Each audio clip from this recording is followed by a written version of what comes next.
एक बार की बात है, एक थे राजा गंभीर देव। गंभीर देव का स्वभाव बिल्कुल उसके नाम के विपरीत था। वह मनोरंजन प्रिय और खाने का शौकीन था। राजा एक नंबर का आलसी और डरपोक था। युद्ध करने से डरता था। उसे खाने का इतना शौक था कि राजा होते हुए भी उसकी तोंद लटकती थी। वह न कभी व्यायाम करता न युद्ध का अभ्यास। क्या बात है महाराज, आज आप फिर व्यायाम के लिए नहीं आए? क्या करूं मंत्री, तुम तो किसी काम के नहीं हो। सारे राज्य का कार्य मुझे संभालना पड़ता है। कल रात देर तक सोचता रहा कि राज्य का विकास कैसे किया जाए, इसलिए सुबह आंख नहीं खुली। मंत्री मुंह बनाकर रह जाता है। वह जानता है कि राजा व्यायाम ना करने के लिए कोई न कोई बहाना बनाता रहता है। ठीक है महाराज, चलिए युद्ध का अभ्यास कर लीजिए। युद्ध का अभ्यास? नहीं, बिल्कुल नहीं। मुझे युद्ध करना बिल्कुल पसंद नहीं। जमीन के लिए लोगों को जान से मारना भला कहाँ की इंसानियत है। मैं कभी युद्ध नहीं करूंगा और ना ही युद्ध का अभ्यास करूंगा। महाराज, माना कि आपको युद्ध के नाम पर होने वाली मारकाट से सख्त नफरत है, पर यदि कोई दूसरा राजा हमारे राज्य पर आक्रमण करेगा तब तो आपको युद्ध करना ही पड़ेगा। तो ये इतनी बड़ी सेना और सेनापति किस काम आएंगे? इन्हें युद्ध का अभ्यास करवाओ। मंत्री मुंह बनाकर रह जाता है। ये राजा बहुत डरपोक है। युद्ध करना तो दूर, एक चींटी भी नहीं मार सकता। केवल खा खा कर मोटा होता जा रहा है और बड़ी बड़ी बातें करता है।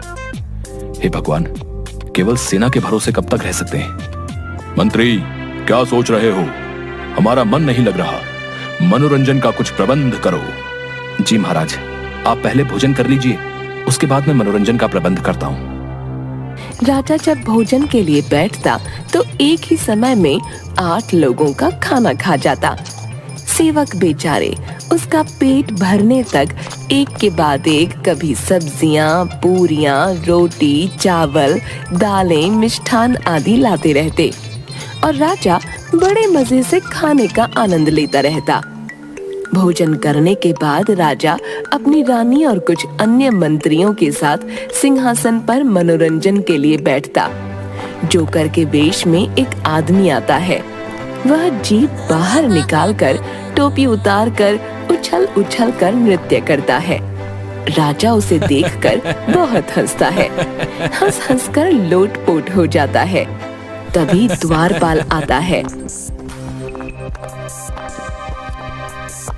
महाराज की जय हो, महाराज की जय हो, महाराज की जय हो। तुम्हें दिखाई नहीं देता? ये हमारे मनोरंजन का समय है। महाराज, द्वार पर एक दूत आपके लिए कोई संदेश लेकर आया है। मंत्री, तुम संदेश सुन लो और जब तक ये नृत्य समाप्त नहीं होता कोई विघ्न मत डालना।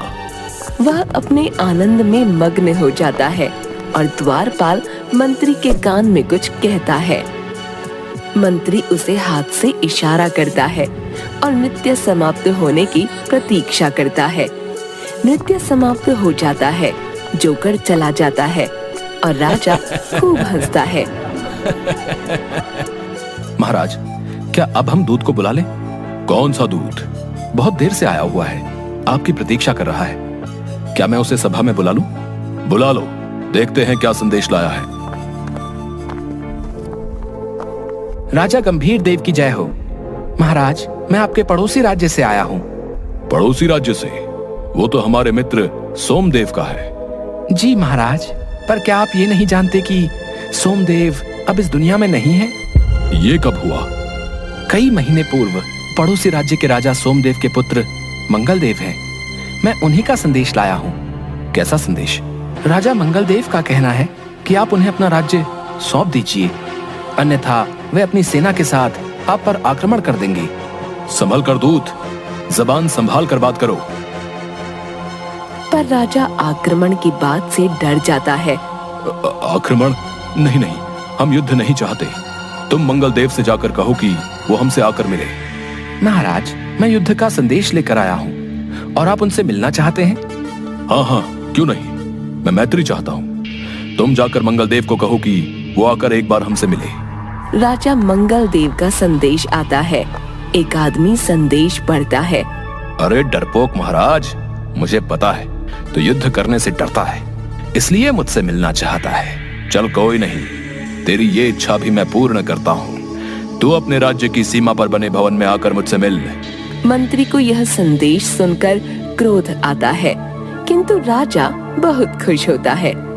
राजा मंगल देव से मिलने की तैयारियां शुरू कर देता है। मंगल देव उस भवन में राजा से मिलने आता है। उसे देखकर आओ आओ मित्र, आओ। मेरे लिए जैसे तुम्हारे पिता थे वैसे ही तुम हो। आप मुझे पिताजी जैसा समझने की भूल ना करें। मुझे किसी भी कीमत पर आपका राज्य चाहिए। हाँ हाँ, अब उसके बारे में हम बाद में बात करते हैं।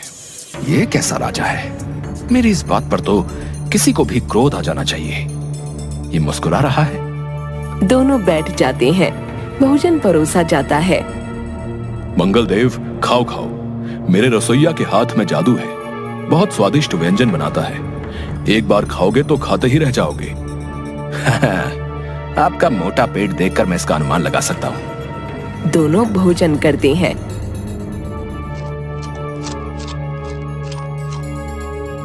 वाह, क्या बात है। भोजन तो वाकई बहुत स्वादिष्ट है। मैं ना कहता था मेरे रसोइया के हाथ में जादू है।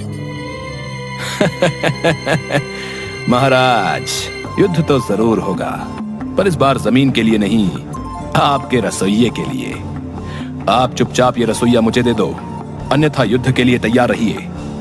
आप जानते नहीं क्या कि अभी तक मैं एक भी युद्ध में पराजित नहीं हुआ। मेरी सेना जैसी सेना आसपास के कई राज्यों में नहीं है। सुनकर गंभीर देव डर जाता है। युद्ध? नहीं नहीं, मैं युद्ध नहीं चाहता। युद्ध करना नहीं चाहते हो या युद्ध कर नहीं सकते? वैसे भी आप इतने मोटे हैं, युद्ध क्या करोगे? ऐसा करो, अपना ये रसोइया मुझे दे दो और मैं आप पर आक्रमण करने का विचार त्याग दूंगा। नहीं नहीं, मैं ये रसोइया तुम्हें किसी भी कीमत पर नहीं दूंगा। तुम्हें राज्य चाहिए ले लो, पर रसोइया नहीं दूंगा। महाराज, ये क्या कह रहे हैं? आप एक रसोइये के लिए मातृभूमि को कुर्बान करने की बात कर रहे हैं। प्रजा क्या सोचेगी? महाराज, इस समय आप अपने कर्तव्य का पालन कीजिए। स्वादिष्ट व्यंजन का लालच छोड़ दीजिए। मैं आपको इससे भी अच्छा रसोइया लाकर दूंगा। मंत्री, तुम सच कह रहे हो? आप मुझ पर विश्वास कीजिए। ठीक है राजा मंगल देव, तुम मेरा रसोइया ले जाओ, परंतु यहाँ आक्रमण करने की सोचना भी नहीं। देखा, जीत तो मेरी ही हुई। अच्छा हुआ जो बला टली। मंगल देव अपने महल में आकर बहुत हंसता है। वो मूर्ख राजा क्या समझता है मैं उसे छोड़ दूंगा? मैंने उसका ये रसोइया भी ले लिया, अब उसका राज्य भी लूंगा। कुछ दिनों बाद मैं बिना सूचना के आक्रमण करूंगा। आक्रमण की तैयारी करो, अब हम बिना बताए आक्रमण करेंगे। वहीं दूसरी ओर गंभीर देव अपने ऐश्वर्य और आराम के जीवन में मस्त था। मंत्री दूसरा रसोइया ले आता है। राजा जब खाना खाने बैठता है,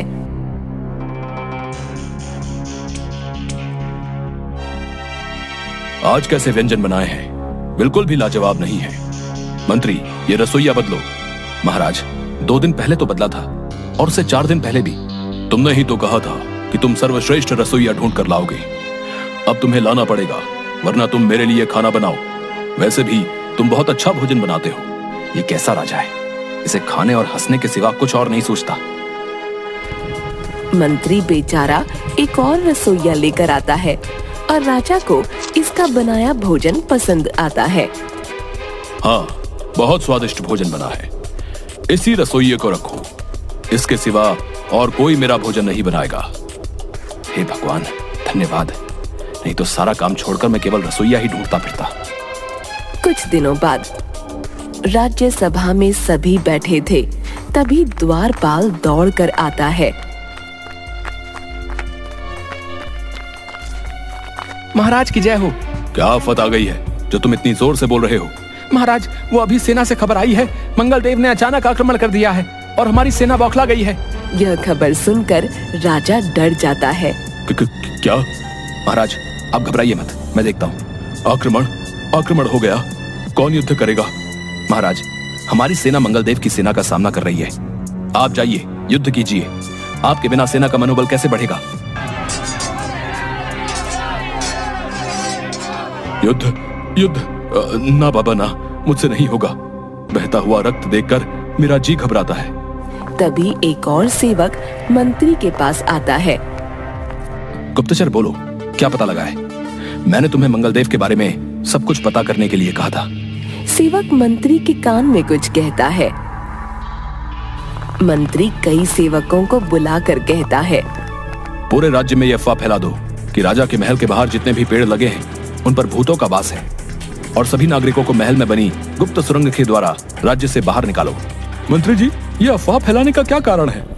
गुप्त सूत्रों से पता चला है कि मंगलदेव की प्रजा अंधविश्वासी है और वो स्वयं भी भूत आत्मा आदि के अस्तित्व में विश्वास करता है। वो इसके नाम से भी डरता है। इस समय सभी की जान बचाने का यही एक उपाय है। हमारी सेना मंगलदेव की सैन्य शक्ति का सामना अधिक समय तक नहीं कर सकती। सभी सेवक बाहर जाकर तेजी से यह अफवाह फैला देते हैं और थोड़ी ही देर में महाराज, सुनने में आया है कि गंभीर देव के महल के बाहर लगे सभी पेड़ों पर भूतों का वास है। क्या वहां तक जाना उचित है? क्या भूत? पहले तो नहीं सुना था। महाराज, अभी तक तो ये सुनने में आया है कि हमारे कुछ सैनिक जो वहां गए थे वे वापस नहीं लौटे, गायब हो गए हैं। क्या? जी महाराज। तो ऐसा करो, युद्ध और सेना दोनों को यहीं तक सीमित रखो। गंभीर देव अपने महल से जरूर बाहर आएगा। वहीं दूसरी ओर मंत्री अपनी चतुराई से राजा और सभी नागरिकों को राजमहल में बनी गुप्त सुरंग द्वारा राज्य से बाहर निकालकर उनके जीवन की रक्षा करता है।